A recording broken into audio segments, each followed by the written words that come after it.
welcome to the Sports Note, the first one of 2025. Hope everyone had a very safe and happy holiday season. Happy New Year to everybody. And we're back here on January 6th. And for as much as we got going on, we've got the college football semifinals coming up later this week. We've got the NBA in full swing here. We've got a heavyweight clash amongst heavyweights with the two best teams in the NBA going head-to-head on Wednesday between Cleveland and Oklahoma City. The NFL regular season is concluded. We've got the playoffs starting this weekend with the wild cards. We've already seen the axe fall on Black Monday. We've got unanimous number one in men's college basketball. We had a heavyweight tilt on Saturday between Kentucky and Florida. We saw an unfortunate injury that hopefully is not going to keep her out too long for Paige Beckers of UConn in women's college basketball. We've actually got some NHL, in full swing here. Baseball is going to be starting up here. Spring training is less than 60 days away. But with the NBA, we've also got somebody who's going to be on the move that has the potential to be significant, and that's Jimmy Butler. Again, and stop me if you heard this one, Jimmy Butler has requested a trade. So, yeah, again, shocker.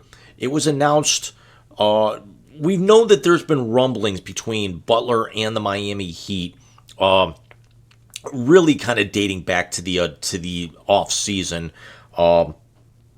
and things have just really blown up to an unfathomable proportion here in the last few weeks. Now, it hasn't gotten ugly. There's not smearing all over the place.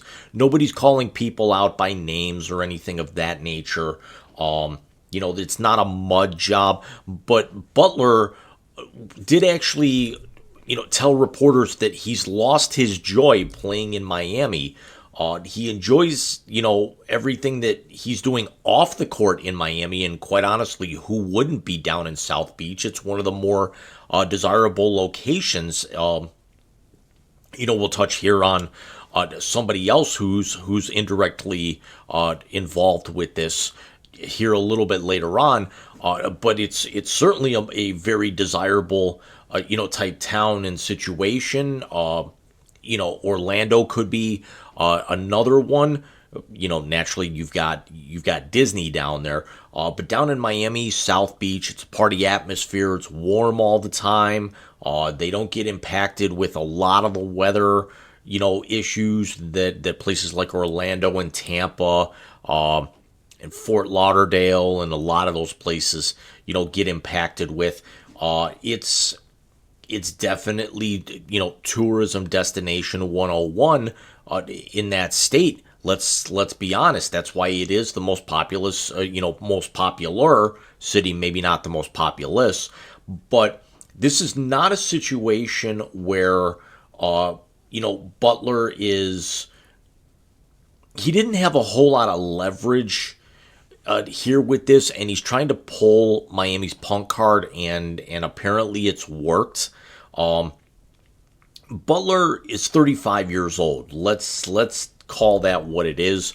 Just right out of the gate, Miami is 17-16 at the time of this recording on January 6th. They're 2 games out of the lead in the Southeast Division, currently held by an Orlando Magic team that could be ripe for the pickings right now, especially with their injury history, with both Wagner brothers hurt, one out for the year. Paolo Banchero is still a few weeks away from coming back from his oblique injury.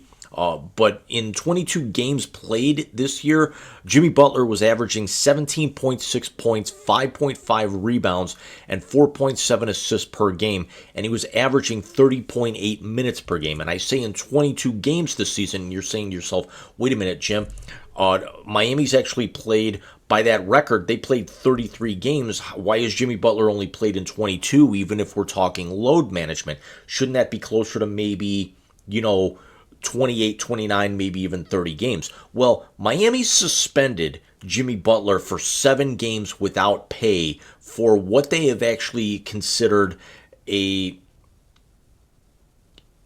kind of like how you get repeat offender penalties in all the other major sports for infractions in your suspensions keep compiling, and the first time it might be a fine, the second time it might be suspended for a game, then it might be 3 games, then 4 games, etc. It's like it's kind of like how it compounds, like steroid infractions in baseball.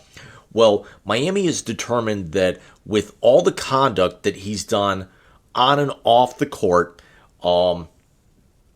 they've actually decided to break Jimmy Butler off for 7 games without pay, which is going to cost Jimmy Butler $336,000 per game and $2.35 million over the course of the suspension. Now, this is the last year guaranteed on Butler's contract. He has a $52 million player option for next year, and Miami has actually... They originally were saying that we wouldn't discuss this. Then after Butler and his representative kind of went public with this, and Butler made his comments about losing his joy when he was asked to follow up, if he can ever get his joy back playing for the Heat, he said, quote, probably not, end quote. Pat Riley and really everybody else involved in the organization has kind of had enough, and now they are fielding trade offers for Jimmy Butler. So probably by the time the wise guys come back here in a few weeks, more on that here at the close, as we always do. But Jimmy Butler's probably going to have a new home, and is it really going to make that much of a difference at this particular point? Now, it's not like he didn't accomplish more in Miami than any other place in his career. Now, remember, he left after his junior season at Marquette, was drafted in the first round by the Chicago Bulls, spent the first 6 years of his career there, and was a most improved player in his second year. He made several NBA second team, all defensive team rosters at season's end. He was a several time All-Star when he was there, and then was part of a 5-player trade that sends him to Minnesota. After 1 year, he ends up already disgruntled, asks for a trade going into the 2018-2019 season. It doesn't come to fruition. There was a very famous story that came out in October of 2019 that Butler challenged the remaining starters to a game in practice, and Butler took a lot of the third string and back end guys and actually beat the starters in Minnesota with that roster. And then the trade comes through in the off season. He goes to Philadelphia. He's only there for 1 year. He's basically there for a cup of coffee. He was unfortunately on the losing end of the Kawhi Leonard 3 bounce and in Game 7 of the Eastern Conference semifinals that year. Toronto goes on to win their first NBA championship just a few weeks later over Golden State. And then Butler gets moved to Miami, where he's now with the 5th year.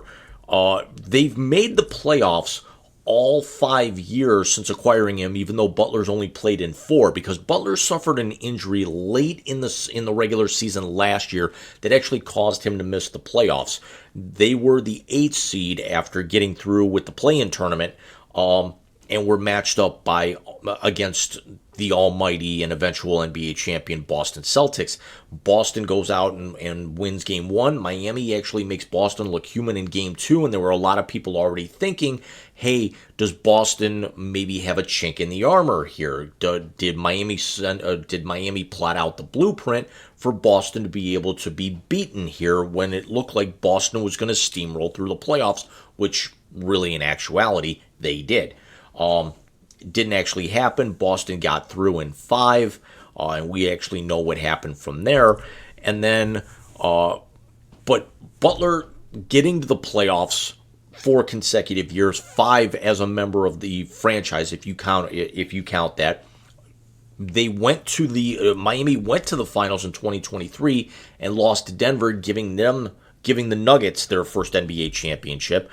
Then they lost in 2020 to the LeBron-led Lakers in the COVID bubble, where all the teams had basically kind of converged in Las Vegas during the height of the pandemic. It was Miami going to be able to make a run back to the finals, maybe get Jimmy Butler a championship with the Eastern Conference? Absolutely not. We've seen what Cleveland's done this year. Boston, until somebody knocks them off their pedestal, is still the team to beat, even though they've actually kind of fallen on some, I don't want to say hard times, but Cleveland beat them, nearly beat them a second time in their two matchups already this season. Boston lost the other night to Minnesota. Oklahoma City's already beaten them and proved that Oklahoma City has got to be considered a championship contender in the Western Conference. But with Butler kind of getting broken off here, some of the teams that have already kind of emerged as potential suitors could be Golden State. Some are also actually saying the Houston Rockets. Now, the idea of the Rockets is absolutely juvenile and ridiculous, considering the Rockets have the second best record in the Western Conference, only behind Oklahoma City. They've actually turned the corner on their rebuild, and they look like they could make themselves a decent, they can make themselves a decent run. I'm not exactly sure with as good as Oklahoma City's playing, if Oklahoma City's going to be able to slow down even when the playoffs come around, considering Shai is likely the front runner for the MVP at this particular point. But Golden State is intriguing, considering you've got Steph Curry and Draymond Green, who probably only have a few more years left in them, even though Steph is still playing at a very high level after all of his accolades, his Hall of Fame career. And then you want to add a 35-year-old Jimmy Butler into that equation, where you're going to have to give up some good young talent and some draft picks and some capital. Possibly, I could actually say, if you're Miami, yeah, we'll give you Jimmy Butler, but you got to give us Jonathan Kuminga. And that might be enough for Golden State to actually say, okay, we're okay how we are now, even if we're in the play-in tournament, with Miami currently sitting in that 6th seed in the East. Bam Adebayo, still has kind of resurrected his career. He's certainly not going to jump off the page, and be the force that he might have been earlier on in his career, or even, with as valuable as he was with those two previous finals runs for Miami. But it would be almost hysterical to actually see him show up with the Los Angeles Clippers, considering that's seemingly where a lot of these big name, multi-time all-star players who then actually ask for trades and get disgruntled after asking for trades and getting disgruntled seem to go. Kawhi Leonard is not really on that list, but Russell Westbrook was was there for a little while. James Harden is currently there now, and that would actually be hilarious to see Harden and Jimmy Butler on the same team as well, because at the very least, it would actually give every single person who works at a sports website that updates the transactions, that updates the salary cap, like the fine folks over at SpotTrack.com, who I absolutely swear by every time I start bringing up cap numbers on the Wise Guy Show and on this podcast. It definitely keeps them employed for the better part of another year. Because by the time they update that, Jimmy Butler or James Harden is asking for another trade. So let me know what you guys think. Where is Jimmy Butler going to end up? What do you think is going to be the haul here? Do you actually think that Miami goes for the jugular in terms of the return that they get on him? Where Jimmy Butler ends up? Is it going to benefit? Is it going to be something that's going to be more freak show than folly? at this particular point? Does it go way beyond folly and turn into freak show? I will actually be back with you guys very, very soon. The Wise Guys originally was supposed to be off until January 19th. Michael and I are starting to think about possibly coming back Sunday with everything that's going on. But we will actually, that's going to be kind of more a little bit of a game time decision. We will actually have an idea on that a little later on this week, as you can actually hear the alarm going off in the other room for something I've actually got going on downstairs. But I will be back with you guys very, very soon. Everybody take care. And with today being January 6th, you can actually say whatever you want about this. Fuck Donald Trump.